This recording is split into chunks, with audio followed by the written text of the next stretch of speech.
fly. Even this thing flies. After a fashion, anyway.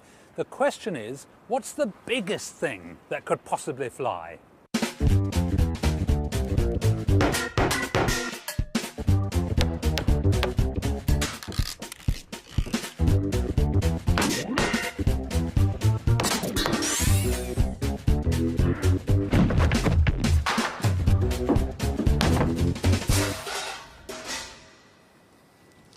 Over the last few weeks, thousands of you have written into the website with scientific questions and suggestions for experiments that we can do to answer them.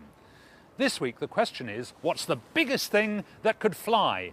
So I brought the shack to Cardington in Bedfordshire, to this amazing hangar, which was constructed in order to build the R101 airship, the biggest aircraft ever built in Britain. What I hope is that these amazing surroundings will inspire the Science Shack team to build me a giant aircraft that won't suffer the fate of the R101, which crashed into a hillside in northern France in 1930. Now, there are only two rules. First of all, their aircraft has to be big enough to carry a person, me. Second, it has to be made out of paper. The team wanted a real paper expert and called in Glenn Davidson. He's not an engineer, but an artist who specialises in making huge structures out of paper. The choice seemed to be heavier than air, a plane, or lighter than air. Well, the biggest things to have flown so far are airships and balloons. So I've asked Glenn and the team to try and make a man-carrying hot air balloon entirely from paper.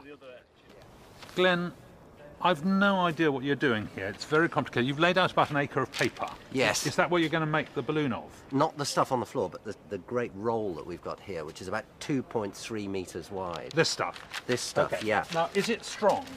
This stuff is fantastic. It's 46 it's GSM. Yeah, that's half the weight I use in my printer. Exactly. It tears easily. It does. It's going to take my weight. I think it may, actually. The balloon is going to be made from 600 square metres of paper, and just marking and cutting it out is going to take hours, so I let the team get on with it.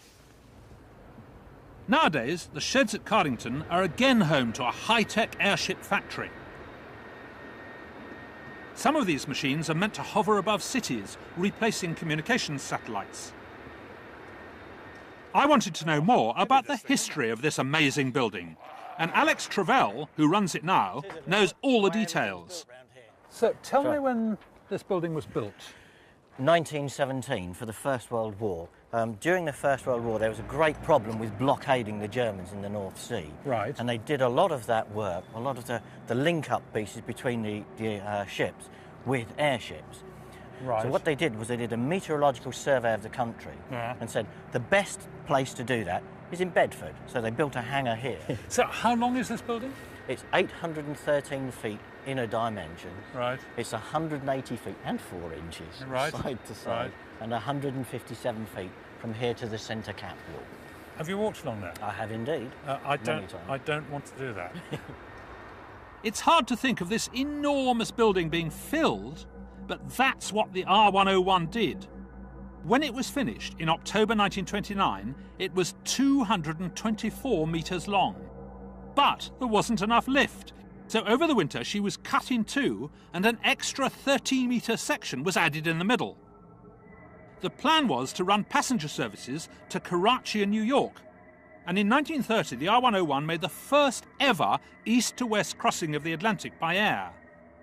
But in October of that year, she ran out of control on her way to India and crashed into a hill in France. The planned Imperial airship service never recovered and was eventually abandoned. Pull. Pull harder. Great. It'll come over.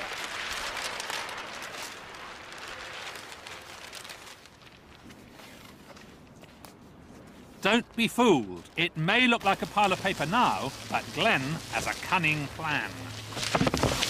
So, Glenn, this is actually it, is it? It is. This is It my beautiful balloon. Your beautiful balloon. Not absolutely. quite that lovely colour, unfortunately. I'd love a pink one. Would you? Our balloon is going to be huge. We know that a conventional hot air balloon has to hold about 600 cubic metres of air to lift 200 kilograms, a bit more than me, which means a balloon 32 metres in circumference. Why do you want it this shape and not just a sphere?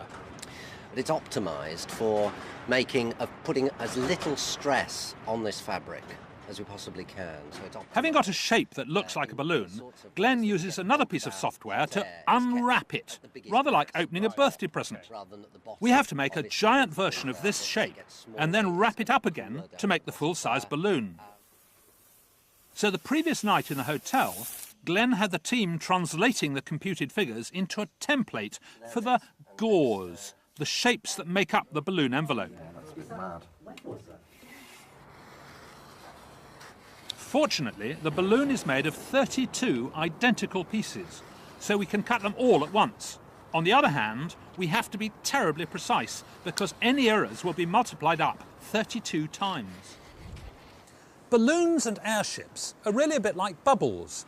They get lift because they are less dense than the air all around them. We're living at the bottom of a great sea of air, and anything that's a bit lighter than the air will be pushed upwards. Now, I've got here some bubble mixture, and by turning on my blue knob, I can make bubbles that are filled with oxygen, which you might think would be a good thing, but in fact oxygen is more dense than nitrogen, which is the main constituent of the air, and so oxygen bubbles actually sink. And obviously it wouldn't be much good filling a balloon with oxygen if you wanted to get lift out of it. You'd actually get drop instead of lift. However, I can turn on my red knob and I can then fill my bubbles with hydrogen. And look at the difference. Hydrogen is the lightest gas in the universe. And so there's lots of lift because these bubbles have got very, very low density. And the air is much more dense and pushes them upwards. The only problem with hydrogen is that it's flammable.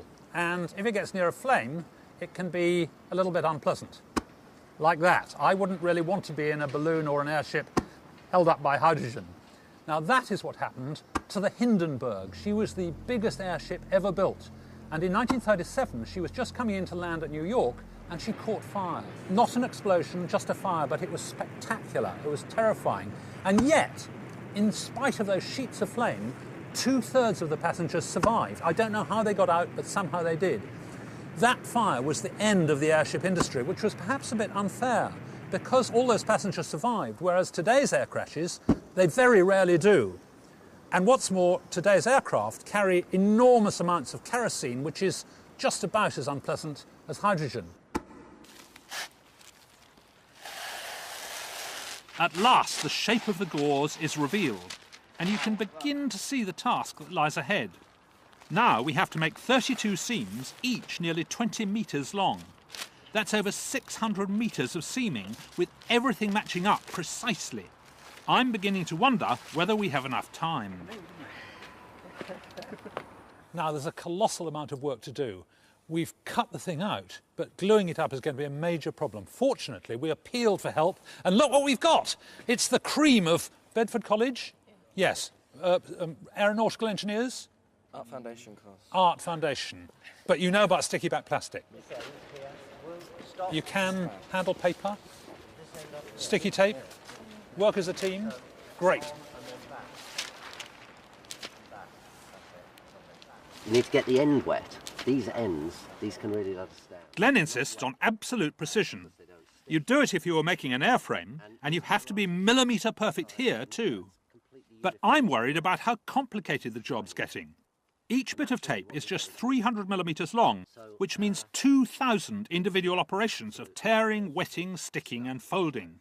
Now nothing less than that will do. So anything less than that comes off.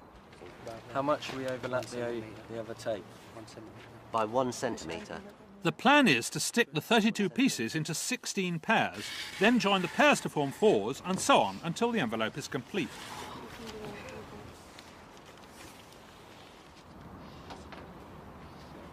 The basic problem about making a hot air balloon out of paper is that paper is flat and the balloon is spherical, i.e. three-dimensional. Now, the way they're doing it is to make a whole lot of shapes like this, long, thin lozenge shapes. Now 9 of these have already been stuck together, and here they are. This is the bottom, all glued together, and there's the top, and you'll see that the final thing, there's the inside with all those markings, the final thing will actually be roughly that shape, because we haven't made a third of it yet even, and then it'll be very much balloon shaped. Isn't that a lovely thing? And the gluing, the taping down the edges is absolutely critical, because not only do they have to fit together, but there must not be any holes for the hot air to escape. Another problem about the taping is that if they get it slightly out of line, say one of these slightly moved up from the other, then the whole thing will begin to distort, and that will put enormous amount of stress somewhere in the structure, and it might easily tear, and again, all the hot air will escape. By the end of the first day, the students' sticking technique is getting much faster, but we've only done 9 seams, with the hardest part still to come.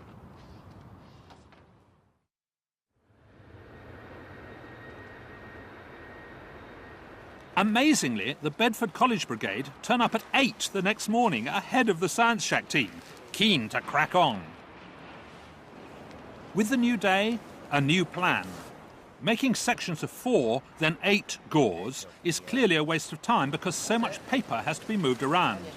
They're going straight to the 16 segment stage, joining all the pairs up like an accordion. In case you're wondering about fixed wing planes, there are 2 record holders.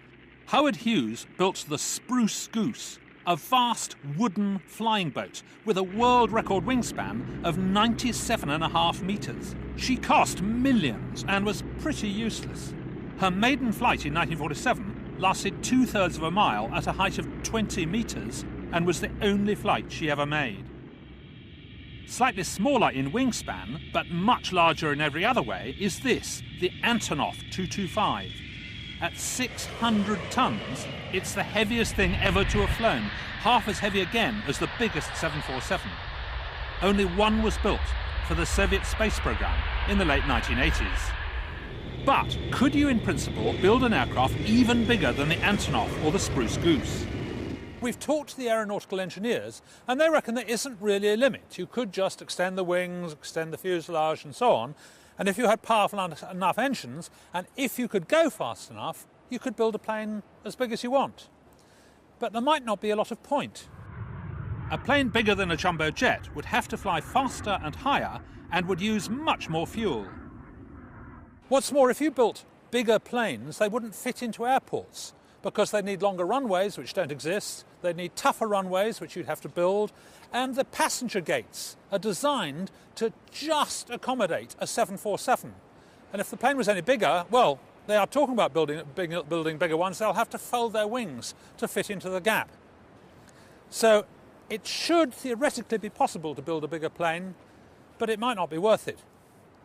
However, even though planes might not be any better if they're bigger, with airships and balloons, the story is totally different. Small ones simply are no good at all, and the bigger they are, the better they get. By far the biggest balloon ever, much bigger than the Hindenburg, is planned to be built next year. It's British, and it's meant to break the balloon altitude record. It will go so high that one of the pilots, Colin Prescott, is already practicing getting into his spacesuit. That's it. Right. Now, Colin, your plan is to go higher than anyone has ever gone before, is that right? Yes, there's a wonderful history. No attempt has been made at an altitude record in a balloon for over 40 years. And the current record was set by 2 US Navy officers as part of the American space program in 1961. How high did they go? They got to 113,740 feet. But Colin and his partner Andy Elson plan to go to 135,000 feet. Space officially starts at 100,000 feet, so this is the first British mission to space. How big's your balloon? Would it fit in here? No, this is about 150 foot high, this building, but which is enormous, but we'd need 8 of these. It's about 1,200 feet high at launch. 1,200 feet high? Yes, about 7 times the height of Nelson's Column. Gosh. And presumably it's quite small to begin with, is it? It's small in terms of volume, yes. I mean, I can't put it any more delicately than it looks rather like a condom at launch, with a little bubble of air at the top. But Right. that expands about 350 times on the way up. So it becomes more or less spherical once you've got out there. Yes, it becomes a bit like an onion, in fact. Right, even more than spherical. Yes. Right. And is it made of some incredibly expensive material? The material itself isn't expensive, but the putting of it all together is quite expensive. I imagine It's that. actually polyethylene. It's rather like the... It's a polythene bag. it's a polythene bag, yes. How wonderful. Where are you going to launch from? We either want to launch from the North Devon coast, because the stratospheric weather at the time we want to go, which is July, August, is always to the west. Or we're talking to the Royal Navy about whether we could possibly use an aircraft carrier. And what are you going to do up there? Apart from saying, hooray, we've got here, you can't plant a flag or anything, can you? No, but we can admire the view, Yeah. and we can relay those images down to Earth. You're And that's taking one the of the camera things that now. really appeals to me, is just that one image of two little spacemen on an open deck under the biggest balloon in history in a totally black sky with the whole curvature of the Earth underneath. It's kind of fun, isn't it? You're open deck, you've got no protection, no it's a- windscreen. No, it's an open deck. Kinetic 1 should be ready to launch on the 1st of July 2002. They're going to send me up in a hot air balloon. Are they? Yes. Is that safe? No, I'm sure it's not safe, and I hope I'm only going about 6 inches. Have you got any advice for me? Bend your legs Bend my in legs. case it all falls apart. Right, because it's better to land with your knees bent. Absolutely. You might not break a leg. Yeah. Thank you I really appreciate that advice, Sunil. Very nice to see you. Thanks, and Great. you. Because this is a hot air balloon, we had thought of using fireproof paper. But Glenn was worried about using an untested material. Luckily, the 400 kilogram roll wasn't wasted. We needed a smooth area for the launch to avoid puncturing the envelope on the rough floor. How much does the paper weigh? The weight of the paper, well, it's 46 GSM. Right. So we've got a surface area of 340. 350 square metres. Yeah. So we could do that here. All right, go on then. 350 square metres times 46. Grams. There it is, 16100. So this must be That's only 6 161 kilograms. kilograms. That's scary. That's more than I am. So we've got to lift basically 3 times my weight almost. Yes. Are we going to do it? Who knows? I really cannot imagine how the next couple of hours are going to go. That's it. Actually, we got the decimal point in the wrong place. It weighs only 16 kilograms. But weight isn't the only concern with a paper balloon. Fantastic. Now, there's a big question about how much heat we need to hold up my hot air balloon. This is a small model with only 8 panels made of the same sort of paper that we're using for the big one, and we're blowing air in at the bottom with a paint stripper that's blowing in 1500 watts. Now, the temperature outside in the air is about 7.6 and inside 49.4. So we've just got over 40 degrees of temperature rise. We're measuring the temperature at the top, and it's not going up, it's now stable. And that means that we must be losing 1500 watts from the surface of the balloon. Now, unfortunately, the big one, designed to carry me, has got a far bigger surface area, and their calculation suggests we would need how much? 90 kilowatts for this. 90 kilowatts of heat going in order to get me off the ground. I don't think that's possible. I think I need to lose weight quickly. The progress has been going quite well. Of course, one of the things is that nobody here has built this kind of form before and used these kind of techniques to do it. There's a lot of skill. To stick a wet piece of tape, a nice long one preferably, onto 2 edges and get it absolutely millimetre precise is a skill. You need dexterity to do that. And the whole group have had to learn. So, Glenn, is this the last seam? The last gauze, yes, to be connected. The last seam. You've got to join that bit there Yeah. to that bit there. Yes. So you've got to get all this lot out the way. Yes. Okay. 10 minutes to finish. At last, we have an envelope. The Bedford College students have done a magnificent job, changing from art students to aeronautical engineers in the space of a single day.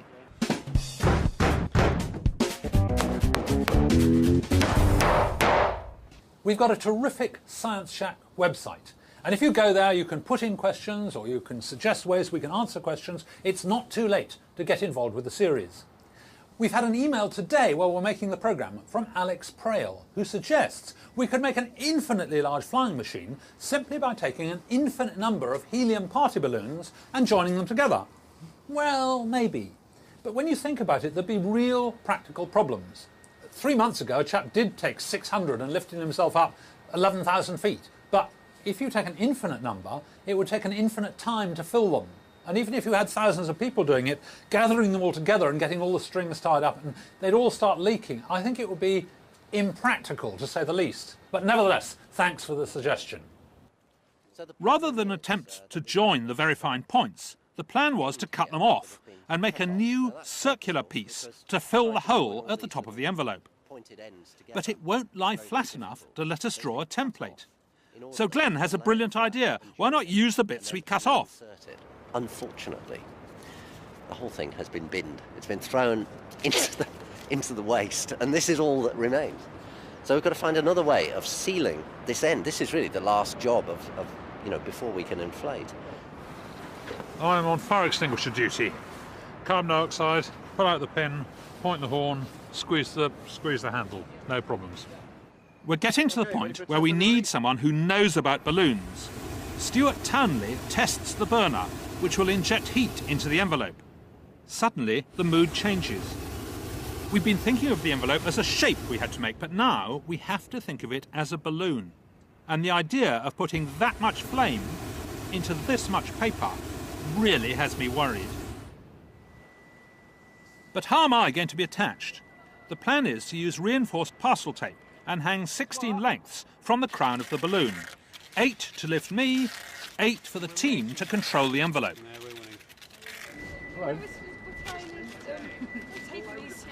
Then a real blow. The flame test has worried everyone, including the airship company. If the balloon catches fire, there's a real danger of burning paper landing on their million-pound airships. We can't launch from this end of the hangar. Jonathan has to tell Glenn to move the delicate envelope to the far end of the building. Sorry, run it where? Down there? Yeah. Okay, because of the wind, yeah. So if we did it in two, so you and I, arm in arm like this, and we carry it like that, like pallbearers.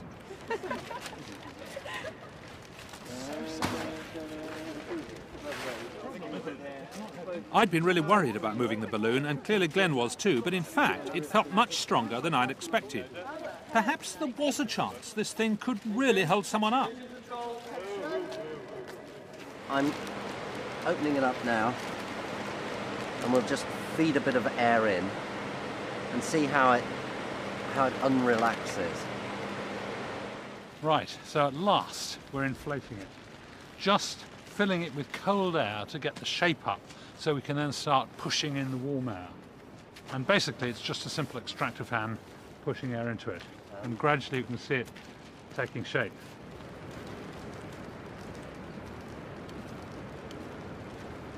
There's absolutely, completely no. Mind you, it does offer an opportunity. Let's have a look inside. Oh, fantastic!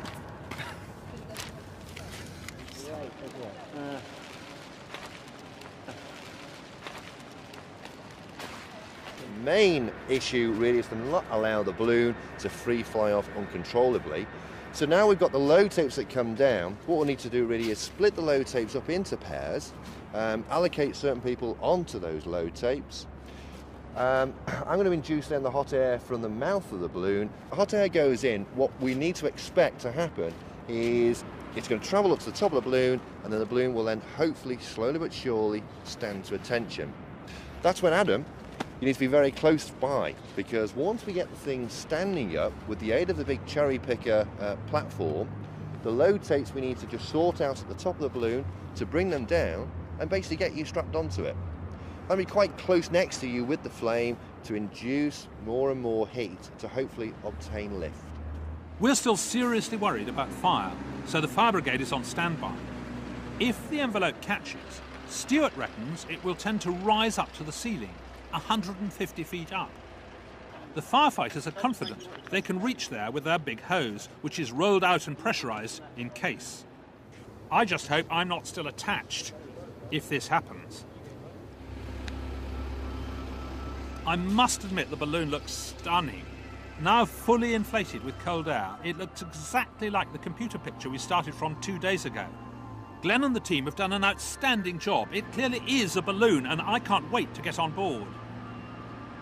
Load tapes are attached to the top of the envelope, but even inside the building there's quite a breeze blowing, and Glenn is worried about the inflated balloon getting out of control. So the new plan is to pull some of the tapes over the top to help control the balloon as it's heated.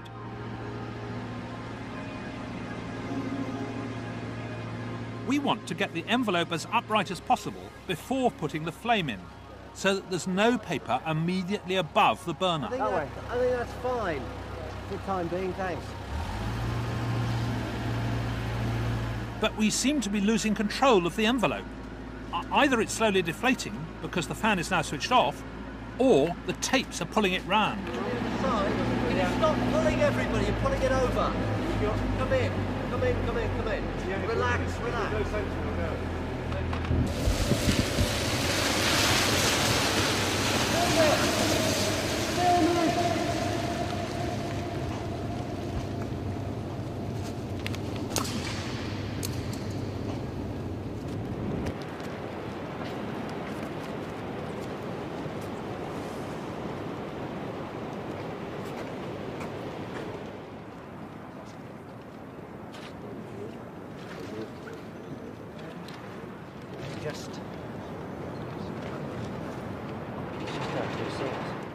It's difficult to be sure, but it looks as if the crown piece came away from the paper, setting up a tear that ran down the side of one of the seams. Perhaps if we got the heat into the balloon sooner and got it upright, it would have been less stressed. Maybe we could have used slightly heavier paper. But we don't know. Not everything is predictable. It was so close. So close. Such a lot of design, effort, hard work, something like 200 person-hours just for building it. 340 square metres of paper enclosing 500 cubic metres of air, something like 3/4 of a tonne of air. And it was just about inflated.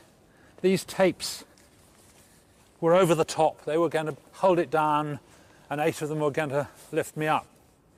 I didn't really believe this would work. This is the most ambitious project the Science Shack team has taken on, and I didn't really believe it would work. I thought they'd bitten off more than they could chew. And then I began to believe it about an hour ago. It looked so fantastic, inflating here on the ground.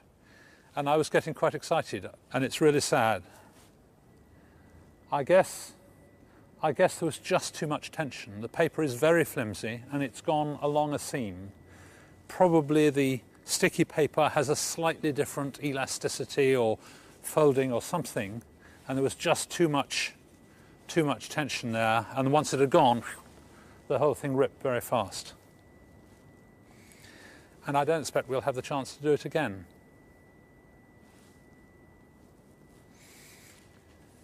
See you next time.